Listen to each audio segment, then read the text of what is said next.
he will see. It's not even the strength that I carry, it's the brain. I'll process what I need to process, I'll do what I need to do. This is a 34-year-old Anthony Joshua. This is a terrifying human being. Terrifying. Anthony Joshua has issued a shocking, cold-blooded warning after watching Jake Paul's latest training footage, and the boxing world is shaking. Joshua made it brutally clear there will be no mercy and no second chances when Jake steps into that ring. And after seeing the clips of Jake's training, Joshua's reaction was a promise of destruction. Just not just 6'6", but 6'6", and knows how to use every fucking inch of it. Knows how to keep that stick in your face. He was keep that jab in his face, and that right hand, if it hits you, you're fucked. And the moment Anthony Joshua reacted to Jake Paul's latest training footage, the entire boxing world felt the shift. It wasn't loud or dramatic, but it was powerful enough to freeze conversations everywhere. People expected Joshua to laugh it off, or at worst ignore it. Instead, he watched the clip with this cold, almost surgical calmness. Insiders who were in the room said his expression didn't change once, just a quiet focus that felt far more dangerous than any trash talk. He's not going to come in drained. What he's going to do is just do extra cardio, and that's just going to make him more dangerous. He's going to be terrifying, and he's going to have a lot to prove. He's going to be very angry that Jake Paul wants to fight him. Then came the line that spread across social platforms in minutes. There will be no mercy for Jake Paul this time. Not a yell, not a threat, just a statement said with the kind of certainty only a seasoned heavyweight can deliver. And that's what made it hit so hard. For the first time, Joshua wasn't framing this as a challenge or a show. He was framing it as punishment. This moment felt less like hype and more like a countdown to something Jake Paul might not be ready for. And all of it started with one clip Jake posted online.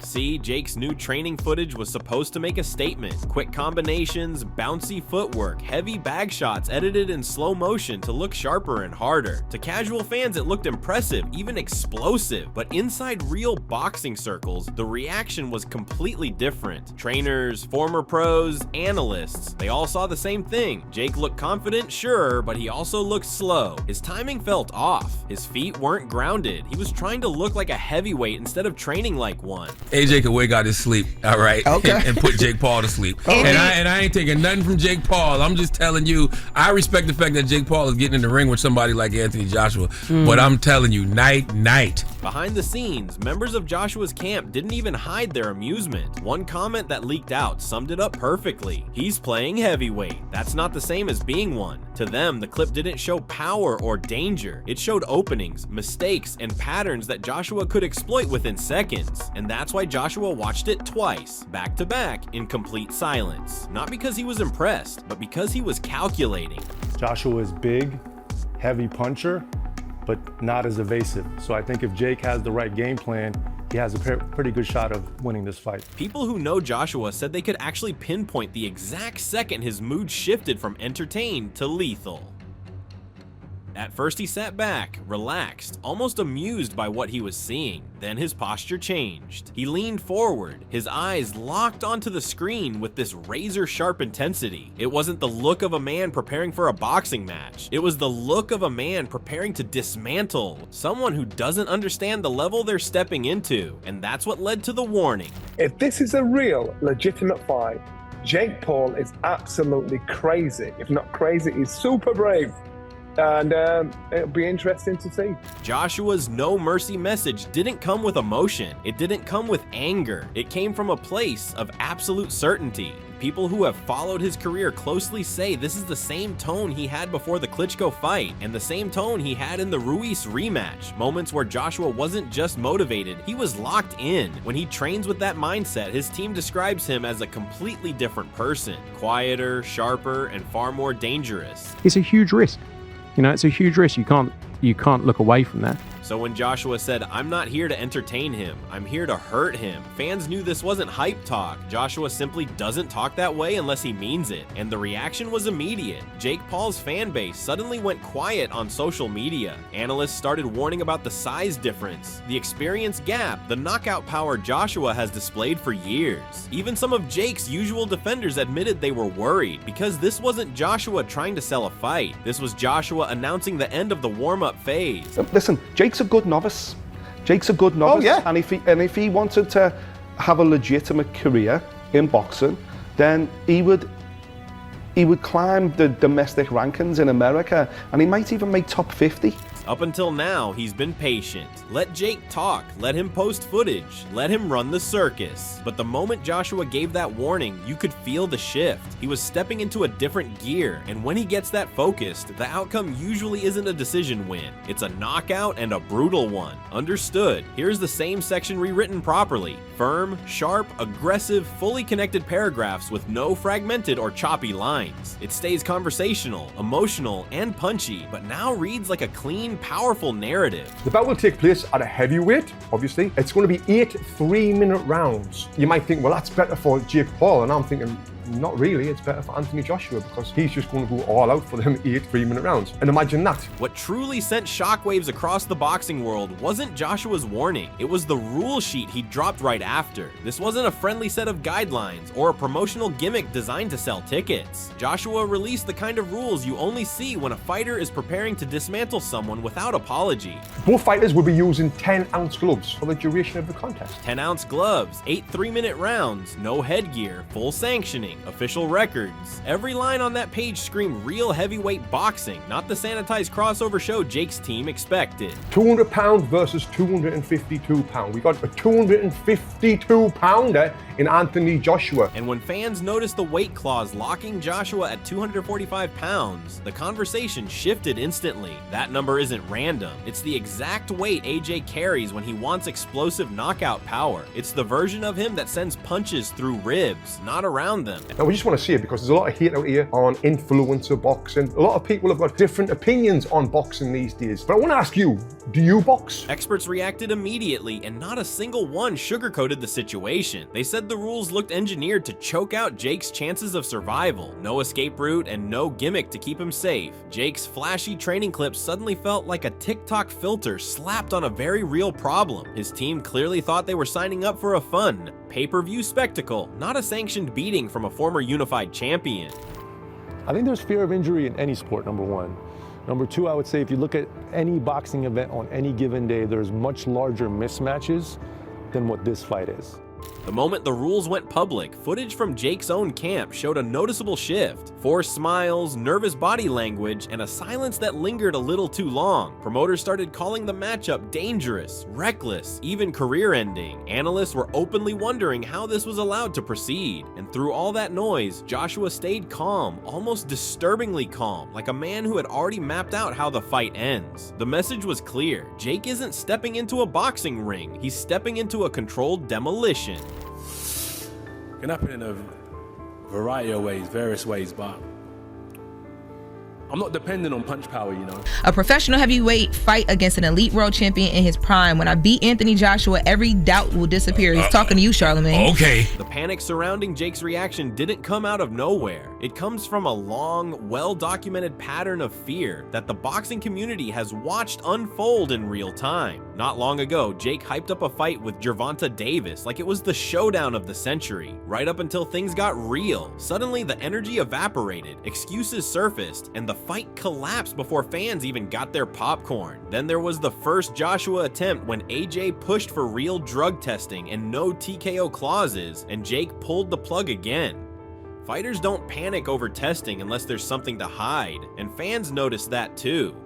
When someone ducks 2 high-risk fights at the last minute, the narrative writes itself, and Jake's narrative hasn't been flattering. He's known for hunting safe opponents, chasing retired fighters, size mismatches, and guys who haven't boxed in years. The boxing world doesn't respect those choices. They tolerate them because they bring views, not because they represent real competition. And they both earned a spectacular amount of money, and this will be likewise. But I think anybody expecting a good fight I think they're looking at the wrong thing, because it ain't going to be a good fight. So now that Jake is locked into a heavy sanctioned fight with an actual killer, Joshua's warning carries a different weight. It's not a threat tossed into the air. It's a reminder that Jake has never faced a real heavyweight punch in his life. He's never been hit by someone whose power registers on medical scans. And this time, there is no running. He can't cancel. He can't pivot. He can't pick a softer opponent. He is trapped in a fight he doesn't know how to survive, and Joshua knows it better than anyone. The backlash from experts has been brutal, and honestly, it's the first time people are openly questioning whether a boxing match should even go forward. Dana White, a man who loves combat sports chaos, didn't hold back for a second. He called the fight a circus, pretending to be a real matchup, and said it was a bad idea from every angle. Then came the trainers, actual professionals who have watched fighters break down from real heavyweight power, and they were even more direct. They warned that Jake could take long-term damage under conditions like these.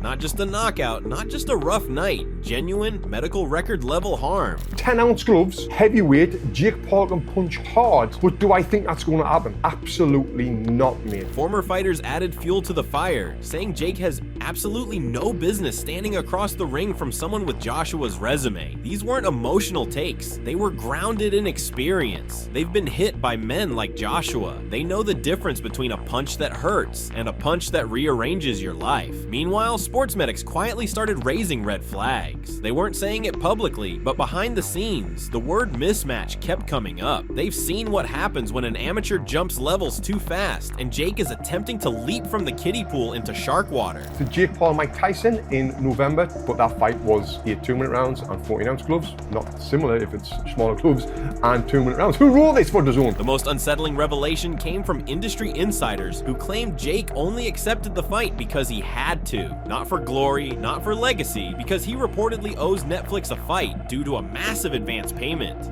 Backing out again would nuke his brand beyond repair, so now he's walking into a heavyweight furnace he cannot escape. And on the other side stands Anthony Joshua, prepared, focused, and openly promising to finish what he started. Well, by the sounds of it, there's 50 million reasons why Anthony Joshua's taking this fight. In my head, I never ever thought this fight would happen. Why? Because of Anthony Joshua's desire to be in the history books, to be a 3-time heavyweight champion of the world.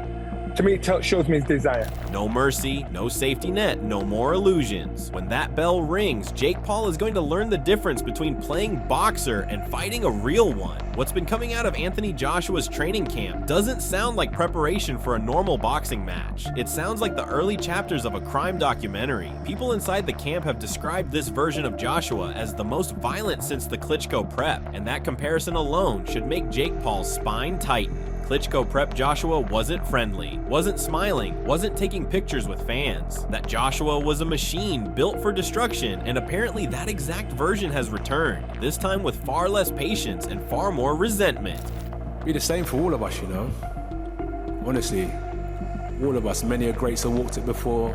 All of the undercard are gonna walk it, I'm gonna feel just like any of them. But when I step into that ring, that's when I switch on and I'm ready. So members of AJ's inner circle have been whispering things that you normally hear about a fighter preparing for a revenge match. One of Joshua's own coaches reportedly said he wants to break Jake, and not in the motivational coach speech kind of way. They meant it literally. Sparring partners have been leaking stories too, and let's just say none of them paint a comforting picture for Jake Paul. Word is Joshua is knocking legitimate heavyweights across the ring, fighters who have 50 to 100 pounds on Jake and have spent their entire lives eating punches. If they're getting launched like lawn chairs in a tornado, what exactly does Jake expect to happen to him? And I just think fights like this just undermine it. They undermine those moments when terrible things do happen and everybody wrings their hands.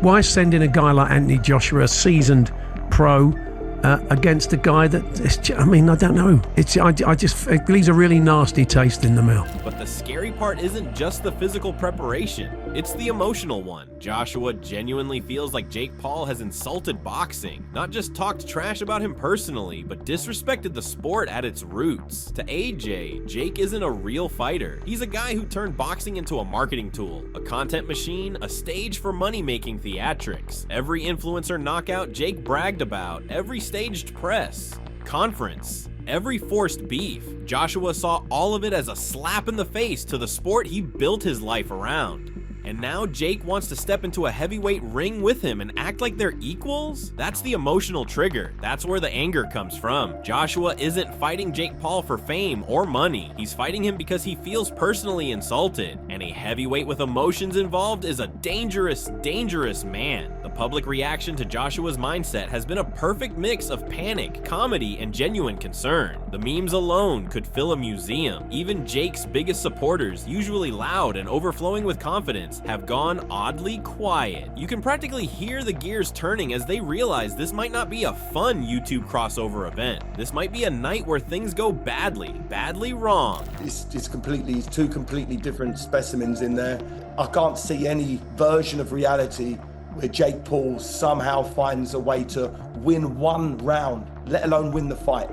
Experts haven't helped calm things down either. They're describing Joshua's reaction to Jake's training footage as a predator finally taking interest in the prey, which is not the type of thing you want to hear when you're the prey in question. Analysts, fighters, former champions, they're all saying the same thing. Jake Paul picked a fight with a man who does not joke around. Even professional boxers who usually roll their eyes at the influencer boxing scene are defending Joshua, saying he's doing exactly what a real heavyweight should do when someone pretends they're on his level. That statement alone stings more than any punch Jake has thrown. People are actually asking whether Jake's career, and maybe more importantly his long-term health, is worth risking just for clout or a Netflix contract. Fans who once cheered for Jake's boldness are now asking if he's made the biggest miscalculation of his life. And the worst part, Joshua hasn't even thrown a punch yet. All he did was react to a training clip and announce a rule sheet. If that alone threw the internet into panic mode, what happens when the fight actually starts?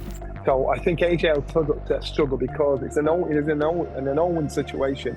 If he goes in there and Jake Paul lasts the distance, what does he tell you about AJ? Apart from he's just earned an extra 15 million quid. And now we get to the real heart of the problem, the experience gap. Joshua walks into this fight with a professional record of 28 wins, 4 losses, and 25 knockouts. Jake Paul walks in with 12 wins, 1 loss, and 7 knockouts. On paper, at first glance, sure, those numbers don't look embarrassing, but when you break them down, the gap becomes absurd. Joshua has fought Olympic champions, unified champions, world-class punchers, men who weighed 240 to 250 pounds and hit like trucks. Jake has fought retired MMA fighters, undersized boxers, and guys who were already half out of their careers. The difference isn't just big, it's ridiculous. I think that it's a hopeless and potentially dangerous mismatch. Joshua has knockout power that has been proven against elite heavyweights. Jake has a chin that has been tested mostly by fighters who don't even fight in his weight class. Joshua has boxed 200 plus professional rounds.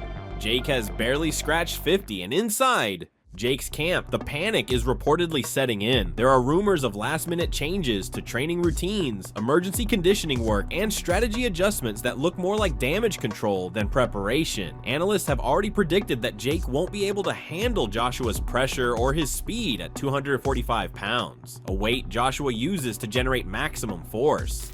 And for Joshua, it's pretty simple. He's been out for quite a bit of time. He comes back and does one of the biggest events in the world. And if he knocks out Jake Paul, he will be idolized by many within boxing. It angers people in boxing that we can come in and get as much attention and notoriety as we have, as quickly as we have. And what about that confidence Jake tries to sell in every training clip? The smirks, the motivational speeches, the perfectly staged combos. More and more people are starting to see it for what it is. A mask, a public presentation designed to hide the fear, because deep down, even Jake Paul knows what he's stepping into. He's stepping into a ring with a man who has promised, very calmly, that there will be no mercy. And this time, nobody doubts he means it. When Anthony Joshua delivered that chilling warning, the world treated it like just another soundbite. But let's be honest, this wasn't hype, this wasn't promotion, and it definitely wasn't the usual respect to my opponent fluff fighters throw around. This was a heavyweight champion speaking with the calm of a man who knows exactly what he's capable of and exactly what's gonna happen when the bell rings. Joshua isn't selling a fight, he's announcing an outcome, and when a man with 25 knockouts says no mercy, people start checking life insurance policies. And no disrespect to Jake Paul here, you go like, you know, without looking past Jake Paul, but he could look past Jake Paul because, You know, when you're talking about comparisons, these two guys are worlds apart. The part that makes this so much heavier is that Joshua isn't coming into this blindly. He controls the rules, he controls the pace, and he controls the tone of the entire event. He set the 10-ounce gloves. He demanded the 8 3-minute rounds. He insisted on no headgear, a full pro bout, and a weight that lets him tap into his most dangerous form. This isn't a boxing match built for entertainment. This is a system built for damage, crafted by the guy who plans to deliver it. And on the other side, you've got Jake Paul, the world's loudest marketing machine, suddenly standing in the path of actual danger. This is the moment where his empire of slow-mo clips, dramatic music, and motivational speeches crashes face first into reality. Because for once, he can't edit the punches, he can't cut away the mistakes, and he can't talk his way around a heavyweight veteran who's been to war more times than Jake has posted YouTube thumbnails. Joshua doesn't just look at Jake as an opponent, he looks at him as a symbol, the face of influencer boxing, the movement that turned a sacred sport into a viral sideshow. To AJ, Jake represents every shortcut, every disrespectful stunt, every moment boxing became a joke on social media. And when someone like Joshua takes something personally, that's when things stop being competitive and start becoming dangerous. If Anthony Joshua was to lose to Jake Paul,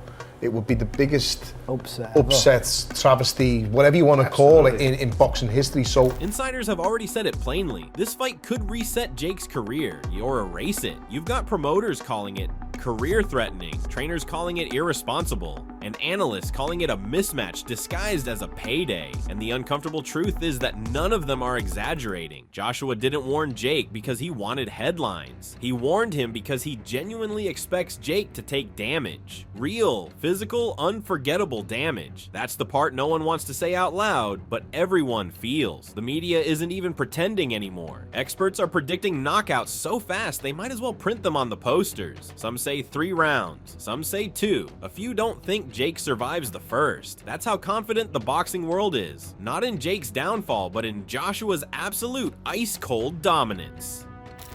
A real can't debate if he's a fighter. 2-time heavyweight champ. Coming off, but he's a smart son of a gun. Joshua's whole vibe heading into this fight has been described as executioner-like, and honestly, it fits.